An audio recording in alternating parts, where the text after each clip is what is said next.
حکیم صاحب عرض کر رہے تھے روزے کے تعلق سے کہ روزہ وہی ہونا چاہیے جس کو روزہ کہا جاتا ہے، یہ نہیں کہ بس پیٹ کو بھوکا مار دیا، اس کے اوپر تو لاک ڈاؤن لگا دیا، باقی آزاد ہے، ایسا نہ ہونا چاہیے۔ بلکہ روزے کا مطلب ہے، روزے کو عربی میں کہتے ہیں صوم، صوم کے معنی آتے ہیں رکنا، اور ہر اس چیز سے جس سے اللہ نے منع کیا ہے رکنے کا نام روزہ ہے۔ اللہ نے صرف کھانے سے منع نہیں کیا، اللہ نے غلط بولنے سے منع کیا، غلط سوچنے سے منع کیا، غلط سننے سے بھی منع کیا، غلط کسی کو کہنے سے، کسی کو ناحق ستانے سے، ان سب چیزوں سے منع کیا ہے، صرف کھانے پینے سے رکنے کے لیے نہیں کہا۔ روزہ اور اسی طرح رات میں تراویح، ان کی بھی بات ہو جائے گی، ان کی بھی ہو جائے گی، ہے نا؟ یہ دونوں مشکل عبادتیں ہیں، اہم عبادتیں ہیں، محنت لگتی ہے، مشقت لگتی ہے، برداشت کرنی پڑتی ہے، صبر سے کام لینا پڑتا ہے، اور کسی مشقت والے کام کو انسان برداشت تب کرتا ہے جب اس کام پر ملنے والے اجر و انعام کا اسے پتہ ہو، اور پتہ ہونے کے بعد اس پر یقین بھی ہو۔ حضرت شیخ زکریا رحمۃ اللہ علیہ نے ایک مثال لکھی ہے، اگر کسی ریلوے ملازم کی رات کی ڈیوٹی ہو تو رات کی ڈیوٹی خوشی خوشی اس لیے برداشت کرتا ہے کہ اسے معلوم ہے کہ مہینے کے آخر میں اسے تنخواہ ملنے والی ہے۔ تو جس کام پر، جس ڈیوٹی پر یا جس عمل پر انسان کو پتہ ہی نہیں کہ ملنے والا کیا ہے، یا پتہ تو ہے مگر اس کا یقین ویسا نہیں جیسا ہونا چاہیے، تو وہ عبادت انسان کو بڑی مشکل معلوم ہوتی ہے۔ قرآن کریم نماز کے تعلق سے کہتا ہے وَإِنَّهَا لَكَبِيرَةٌ إِلَّا عَلَى الْخَاشِعِينَ، کہ نماز بہت بڑی چیز ہے، بہت بھاری چیز ہے، انتہائی دشوار چیز ہے، إِلَّا عَلَى الْخَاشِعِينَ، مگر جن کے دل میں شوق اور خوف خدا ہے ان کے لیے نماز کوئی مشکل چیز نہیں۔ یہی نماز کتنے لوگوں کے لیے سکون کا ذریعہ، یہی نماز کتنے لوگوں کے لیے راحت کا ذریعہ، یہی نماز کسی کے لیے آسانیوں کا ذریعہ، اور کسی کے اوپر اسی نماز کو ادا کرتے ہوئے کتنا زور پڑتا ہے۔ یہ کس وجہ سے کہ دل میں نماز کے اوپر ملنے والے اجر و انعام کا یقین اور اس کی گہرائی کے تعلق سے علم نہیں ہے کہ نماز پر ہمیں اللہ تعالیٰ دیتا کیا ہے، نماز پر ملنے والا اجر و انعام ہے کیا، آخر نماز کو اللہ تعالیٰ نے فرض کس وجہ سے کیا ہے، نبی صلی اللہ علیہ وسلم نے آخر کیوں کہہ دیا قرۃ عینی جعلت قرۃ عینی فی الصلاۃ، کہ نماز میں میری آنکھوں کی ٹھنڈک رکھ دی گئی۔ یعنی جس طرح انسان کو اپنے پیارے بیٹے کو گلے لگا کر کے آنکھوں کو راحت نصیب ہوتی ہے، دل کو سکون محسوس ہوتا ہے، کلیجہ ٹھنڈا ہوتا ہے، اس طرح بھی صلی اللہ علیہ وسلم کا کہنے کا مقصد یہ ہے کہ نماز کی 2 رکعت نیت باندھنے کے بعد مجھے وہ سکون ملتا ہے، میری آنکھوں کو ٹھنڈک محسوس ہوتی ہے، اتنا سکون ملتا ہے۔ اور صحابہ کرام کے واقعات آپ رات دن کتنے پڑھتے اور سنتے ہیں کہ صحابہ کرام نے کوئی بھی مشکلیں پیش آئی، کوئی ضرورت پیش آئی، 2 رکعت نماز کی نیت باندھی، اللہ تعالیٰ کے سامنے اپنا مدعا عرض کیا اور مسئلہ حل ہو گیا۔ مگر وہ ایسے تو نہیں ہو جاتا، وہ ایسے ہوتا ہے، ایک صحابی رضی اللہ تعالیٰ عنہ کو تیر لگ گیا، تیر لگنے میں، نکالنے میں بڑی مشکل پیش آ رہی تھی، بہت درد ہو رہا تھا، کسی نے مشورہ دیا کہ اچھا تم ٹھہر جاؤ، انہیں نماز کی نیت باندھ لینے دو۔ چنانچہ انہوں نے نماز کی نیت باندھ لی، نماز جب پوری کی تو کہنے لگے بھائی تم یہاں کیوں جمع ہو، تیر نکالو چلو آؤ۔ کہتے تیر تو نکال بھی دیا ہم نے، کہ کب نکالا مجھے پتا بھی نہیں چلا۔ وہی تیر نماز سے پہلے جب نکال لے تو بڑی دشواری ہو رہی تھی، کتنا پریشان تھے، مگر وہی تیر جب نماز کی حالت میں نکالا گیا تو پتہ ہی نہیں چلا کب نکل گیا۔ کیوں نہیں پتا چلا؟ کبھی کبھی انسان کی جب سوچ اور حواس کہیں اور ہوتے ہیں تو اس کے ساتھ میں کیا ہو رہا ہے پتہ نہیں چلتا۔ کبھی کبھی آپ نماز میں سوچنا شروع کر دیتے ہو، نماز کی ساری رکعتیں پوری ہو جاتی، آپ کو پتہ بھی نہیں چلتا کہ تیسری کب تھی، چوتھی کب تھی۔ ہوتا ہے نا کتنی بار ایسا؟ وہ کیوں؟ اس لیے کہ دل و دماغ آپ کے کہیں اور ہیں۔ تو یہ تو غلط چیزیں نہ ہونے چاہیے، نماز میں ہونے چاہیے، مگر نماز پڑھتے وقت انسان کا دل اور دماغ اللہ تعالیٰ کی ذات سے وابستہ ہو، اللہ تعالیٰ کا قرب محسوس کرے، تو پھر اسے دنیا کی کسی چیز کی کیا پرواہ ہوگی۔ تو یہ مطلب ہے کہ جب کسی چیز کے اوپر ملنے والا اجر و انعام انسان کو معلوم ہوتا ہے اور اس کا پکا یقین ہوتا ہے تو پھر عمل کرنا وہ آسان ہو جاتا ہے۔ چنانچہ نبی کریم صلی اللہ تعالی علیہ وسلم نے ارشاد فرمایا من صام رمضان ایمانا واحتسابا غفر له ما تقدم من ذنبه۔ روزہ کتنی مشکل عبادت ہے، گرمی کے بھی روزے آتے ہیں، سارے سردیوں کے تو نہیں آتے، گرمی کا تو لمبا زمانہ ہے، کتنی مشکل پیش آتی ہے، اتنا وقت لمبا بھوکا رہنا اور اتنی پیاس کو برداشت کرنا، اوپر سے کام کاج والے لوگ بھی ہوتے ہیں، مزدور بھی ہوتے ہیں، کسان بھی ہوتے ہیں، ڈیوٹی والے ہوتے ہیں، اتنا لمبا وقفہ ان کا بغیر بھوک اور پیاس کے کھائے پیے بغیر گزار دینا، یہ کتنا دشوار کام ہے۔ اور اگر انسان صحیح طریقے سے روزہ رکھ لے تو اور دشواری بڑھ جاتی ہے، آنکھوں کو بچانا بدنگاہی سے، غلط چیزیں دیکھنے سے، زبان کو کنٹرول رکھنا، کسی کے لیے کچھ غلط لفظ نہ نکل جائے، اپنے کانوں کی بھی حفاظت کرنا، کوئی کچھ غلط سنا رہا ہے تو وہاں سے نکل لے، کوئی کسی کی غیبت کرنا چاہتا ہے، چغلیاں کرنا چاہتا ہے، آپ اسے وہیں روک دے، انی صائم، میرا روزہ ہے، میرے سامنے بکواس نہ کرو۔ کسی کی برائی کرنے کی تمہاری جرت کیسے ہوئی؟ تو کتنا مشکل کام ہے نا، مشکل کام۔ مگر اللہ تعالیٰ، اللہ کے نبی صلی اللہ علیہ وسلم نے اس حدیث میں فرمایا من صام رمضان ایمانا واحتسابا غفر له ما تقدم من ذنبه۔ ایک انسان نے، مثال سنو، ایک انسان نے بے انتہا جرم کر رکھے ہیں، وارنٹ اس کے جاری ہو چکے ہیں، پکڑا جا چکا ہے، جج نے اس کے لیے پھانسی کا آرڈر پاس کر دیا ہے، مگر اسے ایک بات کہہ دی کہ تم اگر یہ کام کر لو، جج تو کیا کہے گا، وہ چلا گیا راشٹرپتی کے یہاں، راشٹرپتی کے یہاں اس نے اپنے گناہ کی، اپنے جرم کی معافی کی اپیل کر دی۔ یہ تو آپشن رہتا ہے نا، پھانسی کے آرڈر ہونے کے بعد راشٹرپتی کا آپشن رہتا ہے آپ کے پاس میں، اگر وہ چاہے تو آپ کے مجرم ہونے کے باوجود، سزا یافتہ ہونے کے باوجود آپ کو معاف کر سکتا ہے۔ آپ سے اس نے کہا کہ اگر تم فلاں کام کر دو یا مجھ سے اس چیز کا وعدہ کرو تو تمہاری معافی ہے۔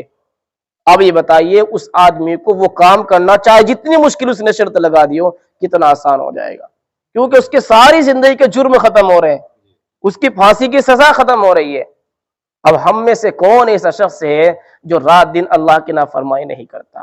اصل مجرم تو اللہ کے ہیں، دنیا کے قانون، دنیا کی حکومتیں، دنیا کے جج، دنیا کے سنویدھان سب ایک طرف ہیں، اصل تو مجرم ہم وہ ہیں جو اللہ کے ساتھ جرم کرتے ہیں، اللہ کے حقوق تلف کرتے ہیں، اللہ کے احکام کی نافرمانیاں کرتے ہیں، اور رات دن ہم میں سے ہر بندہ کتنی نافرمانیاں کرتا ہے، کتنے بڑے مجرم ہیں، مگر وہ اللہ کہے کہ جاؤ، ہو تو بہت بڑے گناہگار، یقیناً تم بہت بڑے گناہگار ہو، مجرم ہو، رات دن میں نافرمانیاں کرتے ہو، لیکن اگر تم نے میرے حکم کے مطابق جس طرح میں نے روزہ رکھنے کا روزہ رکھ لیا تو تمہارے پچھلے سارے گناہ معاف ہیں۔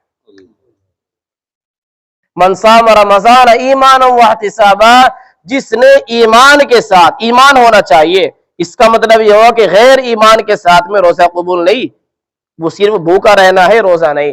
ایمان کے ساتھ میں جس شخص نے روزہ رکھا اور اس پر ملنے والے ثواب کا اس کو یقین ہے، غفر له ما تقدم من ذنبی، تو جتنے پچھلے گناہ ہیں اللہ تعالیٰ کی طرف سے سب معاف ہیں۔ اب کیسا لگے گا؟ مشکل لگے گا اب ہے نہیں؟ ہم غور کر کے دیکھیں، ایسے سے جرم کر رکھے ہوں گے کہ اگر دنیا کے قانون میں پکڑ آ جائے تو پھانسی سے کم سزا نہ ہو، ایسے سے جرم کر رکھے ہوں گے۔ اللہ تعالیٰ ہمیں محفوظ بھی رکھے اور ہمارے گناہوں کو معاف فرمائے۔ تو اگر اللہ تعالیٰ ایسے بڑے جرم کرنے لے کے بعد بھی یوں کہتا ہے کہ بس یہ کام کر لو تمہارے سارے گناہ ختم ہو جائیں گے، تو بتائیے پھر مشکل لگے گا؟ نہیں لگے گا۔ اس لیے اس چیز سے وہ لوگ بھی عبرت حاصل کریں جو ذرا سے بہانے پر روزہ چھوڑ رہے ہیں۔ میری ڈیوٹی ہے جی، میرا مشقت کا کام ہے جی، مجھے تو فیکٹری جانا پڑتا ہے جی، وہاں اتنی محنت لگتی ہے، روزہ لگ جاتا ہے، بھوک لگ جاتی ہے، پیاس لگ جاتی ہے۔ میرے بھائی یہ بہانے آپ دنیا کے کسی مفتی کے آنکھوں میں جھونک سکتے ہو دھول، اللہ کے نظروں سے نہیں بچ سکتے۔ اللہ کے یہاں یہ بہانے قبول نہیں ہے۔ اللہ تعالیٰ نے کب کہا ہے کہ تم اتنی مشقت کا کام کرو؟ بتائیے کہاں لکھا ہے کہ تم فیکٹری سے ہی کام وابستہ رہو اور اتنی مشقت کا کام کرو؟ اللہ نے کب لکھا ہے کہ روزانہ تمہیں اتنا ہی کمانا ہے؟ کب اللہ نے آپ کو پابند کیا؟ آپ کب کما لو، تھوڑا کر لیجئے، سکون سے کیجئے، زندگی آرام سے گزاریے۔ یاد رکھو، حضرت شیخ سعدی رحمۃ اللہ علیہ نے لکھا، مال از بہر آسائش عمرست، نہ عمر از بہر گرد کردن مال، کہ مال کو اللہ نے اس لیے بنایا کہ زندگی میں آسانی پیدا ہو۔ غور کرنا بات پر، ادھر کی ادھر ہے، مال کو اللہ نے اس لیے بنایا کہ زندگی میں آسانی پیدا ہو، زندگی اس لیے نہیں بنائی کہ ساری مال پر خرچ کر دو، ساری مال کمانے میں خرچ کر دی۔ میرے بھائی زندگی کے اور بھی حقوق ہیں، اللہ کی عبادت بھی کرنا ہے، اللہ کے حقوق ہے ان سب کو ادا کرنا ہے، بندوں کے حقوق ہے ان کو بھی ادا کرنا ہے، بچوں کی تربیت بھی کرنی ہے، ماں باپ کی خدمت بھی کرنی ہے، سارا وقت 24 گھنٹے رات دن بس مال مال مال مال، اور اس مال ہی سے زوال ہے، اور یہ مال ہی وبال ہے، مال ہی انسان کو فنا کر دیتا ہے۔ ایک دن آتا ہے کہ اس کا مال یہی کا یہی رہ جاتا ہے، اور لوگ اس کو کچھ گز کفن دے کر کے ایک مٹی کے گڑھے میں دبا کر کے چلے آتے ہیں۔ بتائیے مال کہاں جاتا ہے پھر؟ یہی رہ جاتا ہے۔ حضرت شیخ سعدی رحمۃ اللہ علیہ نے اسی الفاظ کے بعد میں آگے بات لکھی کہ کسی عقل مند سے لوگوں نے پوچھا کہ خوش نصیب کون ہے اور بد نصیب کون ہے؟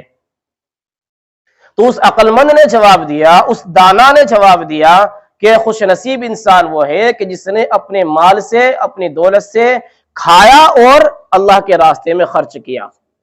جو کھایا اور یعنی استعمال کر لیا وہ تو اس کے کام آ گیا، اور جو اس نے اللہ کے راستے میں خرچ کر دیا وہ بینک میں جمع ہو گیا، کل آئندہ اس کو آخرت میں وہ ملنے والا ہے۔ کہ پھر بد نصیب کون ہے؟ کہ بد نصیب وہ ہے کہ جس نے مال کمایا تو بہت، یہاں تک کہ اس کے اوسان کمزور پڑ چکے، اعضاء کمزور پڑ چکے، اتنی محنت رات دن اس نے کی، مگر نہ تو کبھی ڈھنگ کا خود کھایا پہنا، نہ بچوں کو کھلایا پہنایا، اور نہ ہی اللہ کے راستے میں کبھی خرچ کیا۔ اس سے بڑا بد نصیب انسان کوئی نہیں۔ کیا ہوگا بعد میں اس کے؟ اولاد سے امید رکھے گا کہ میرے لیے خرچ کر، جب تم اپنے لیے ٹھیک ہے، مگر جب تم خود اپنے نہیں ہو تو اولاد کیوں تمہارے لیے خرچ کرے گی؟ اپنی زندگی میں کبھی راہ خدا میں خرچ نہیں کیا، اور زندگی کے بعد امید رکھتے ہیں کہ میری کمائی ہوئی دولت اسے اولاد خرچ کرے گی میرے لیے۔ کیوں کرے گی؟ وہ بھی آپ کی سوچ کے ہوں گے، آپ کی فطرت کے ہوں گے، وہ بھی ایسے ہی کریں گے۔ سمجھ میں آئی بات؟ بہرحال تو روزے کے تعلق سے جتنی مشقت انسان کو جھیلنی پڑتی ہے، اگر اس کے اوپر ملنے والے اجر و انعام کا اسے یقین ہو تو مشقت تو ہوگی، مگر اس سے پریشان اور بے چین انسان نہیں ہوگا، خوشی سے برداشت کرے گا۔ اب دوسری عبادت ہے رمضان میں رات کو تراویح بھی مشکل عبادت ہے، یہ بھی ہر کسی کے بس کا کام نہیں۔ ذرا سے بہانے پر لوگ نماز چھوڑے پڑے ہیں، کھڑا نہیں ہوا جاتا جی اتنی دیر، بیٹھتے ہوئے شرم لگ، بتائیے یہ بھی کوئی بہانہ ہے؟ بیٹھتے ہوئے شرم لگتی ہے، کمال ہے، مجھے ایک سن کے حیرت ہو گئی کہ جی بیٹھتے ہوئے شرم لگتی ہے، کھڑا ہوا نہیں جاتا۔ اللہ اکبر! جب اللہ تعالیٰ نے تمہیں اجازت دی ہے کھڑے ہو کر نماز پڑھو، نہیں پڑھ سکتے بیٹھ کر پڑھو، بیٹھ کر نہیں پڑھ سکتے لیٹ کر پڑھو، لیٹ کر بھی ہلنا جلنا دشوار ہے اشارے سے پڑھو، مگر چھوڑنی نہیں ہے، تو تم شرما کیوں رہے ہو؟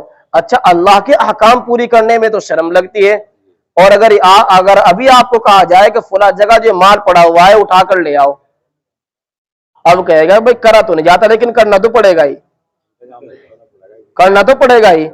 تو یہی اللہ کے دین کے کیا نام حقوق کے تعلق سے بھی انسان سوچے کہ ہوا کرا کیا تو نہیں جاتا مگر کرنا تو پڑے گا ہی۔ بہت سے لوگ کہتے ہیں کہ یہ نماز میں دل نہیں لگتا، بہت سے لوگ کہتے ہیں نماز میں دل نہیں لگتا، اور وہ اس کو بھی نماز چھوڑنے کا بہانہ بنانے کی کوشش کرتے ہیں، مگر وہ کسی میرے جیسے سے ٹکرا جاتے ہیں، میں ان کا بہانہ کاٹ دیتا ہوں کہ یہ نماز میں دل نہیں لگتا، کیا کریں؟ کیا کریں بھائی؟ پھر بھی پڑھو۔ یہ کس نے کہا ہے کہ نماز تم جب ہی پڑھو جب دل لگے؟ یہ کس نے کہا ہے؟ احکام الہی پورے کرنے ہیں، آپ کی طبیعت لگے یا نہ لگے۔ اگر آپ کی طبیعت لگ رہی ہے تو اس میں تو کہیں نہ کہیں نفس کا دخل بھی ہو سکتا ہے۔ آپ کی طبیعت نہیں چاہ رہی ہے پھر بھی آپ عبادت انجام دے، یہی تو حکم الہی پورا کرنا ہے۔ حدیث شریف سنیے، نبی کریم صلی اللہ علیہ وسلم نے ارشاد فرمایا کہ جو شخص سردی کی راتوں میں اٹھے اور کامل وضو کرے اور مسجد میں آئے تو قیامت کے دن اسے پورے نور کی بشارت ہے۔ وَإِصْبَاغُ الْوُضُوءِ عَلَى الْمَكَارِهِ، ناگواری کے باوجود، پریشانی کے باوجود، پانی ٹھنڈا ہے گرم کا بھی انتظام نہیں مگر پھر بھی وضو مکمل کرتا ہے، ایسے شخص کے لیے قیامت میں پورے نور کی بشارت اور خوشخبری ہے۔ تو احکام الہی پورے کرنے ہیں، آپ کا دل لگے یا نہ لگے۔ اسی طرح لگے یا نہ لگے، آپ سے برداشت ہو رہی ہو نہ ہو رہی، پھر بھی برداشت کر کے آپ کو اللہ کا یہ حکم پورا کرنا ہے۔ اس پر کیا ثواب ہے؟ نبی صلی اللہ علیہ وسلم نے ارشاد فرمایا من قام رمضان ایمانا واحتسابا غفر له ما تقدم من ذنبه۔ روزے میں کچھ کمیاں کوتاہیاں رہ گئی ہوں گی تو پھر ایک اور آپشن ہے آپ کے پاس میں کہ رمضان میں تراویح ڈھنگ سے پڑھ لو، اس پر بھی وہی انعام ہے کہ پچھلے سارے گناہ معاف ہے، آپ کی پھانسی کی سزا معاف ہے، آپ کی عمر قید کی سزا معاف ہے، آپ کے اوپر جو جرمانہ لگنے والا تھا وہ بھی معاف ہے، مگر شرط یہ ہے کہ آپ تراویح کو ڈھنگ سے ادا کر لو۔ اللہ تعالی ہم سب کو عمل کی توفیق عطا فرمائے۔ ایک چیز میں نے روک لی پھر کہیں